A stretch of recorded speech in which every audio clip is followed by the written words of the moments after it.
BBA, BCA, BCom computer కోర్సులో 100% placement లభించే ఏకైక డిగ్రీ కాలేజ్ కూకట్పల్లిలోని ఐక్రియేట్ డిగ్రీ కాలేజ్. గల్ఫ్ దేశం వెళ్లి ఎడారిలో ఒంటెల దగ్గర కాపరిగా ఉంటూ నానా ఇబ్బందులు పడుతున్న అంబేద్కర్ కోనసీమ జిల్లాకు చెందిన వీరేంద్రపై సుమన్ టీవీలో వచ్చిన కథనాలకు అధికారులు స్పందించడం జరిగింది.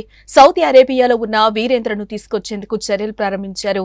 జిల్లా కలెక్టర్ ఆదేశాలతో వీరేంద్ర కుటుంబ సభ్యులను కొత్తపేట ఆర్టీఓ కలిసి మాట్లాడారు. వారిలో ధైర్యం నింపారు.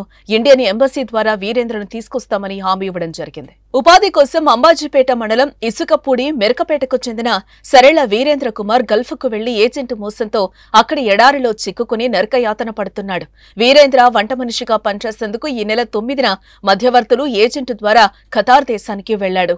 10న ఖతార్లో దిగిన అతణ్ణి అక్కడి నుంచి సౌదీ అరేబియాకు పంపించారు.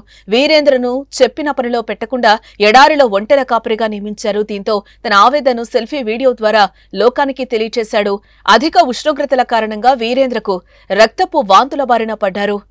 ఆ ప్రాంతంలో తాగేందుకు నీరు, ఆహారం దొరక్క నరకయాతన పడుతున్నట్టుగా ఆవేదన వ్యక్తం చేశాడు. వీరేంద్ర ఆవేదనపై సుమన్ టీవీ వరుస కథనాలను ప్రసారం చేసింది. నేరుగా సౌదీలో ఉన్న వీరేంద్రకు వీడియో కాల్లో మాట్లాడి అక్కడి పరిస్థితులపై ఆరా తీసింది. వీరేంద్ర సుమన్ టీవీ ముందు తన గోడును వినిపించాడు. తన కష్టాలను కళ్లకు చూపించాడు. ఇక సుమన్ టీవీ కథనాలతో పాటు వీరేంద్ర సెల్ఫీ వీడియో వైరల్ కావడంతో లోకేష్ స్పందించడం జరిగింది.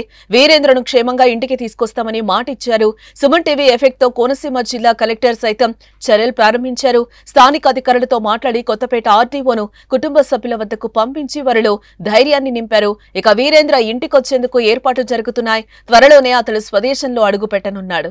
సుమన్ టీవీలో మీ పర్సనల్ అండ్ బిజినెస్ ప్రమోషన్స్ కోసం కింది నెంబర్కి కాంటాక్ట్ చేయండి.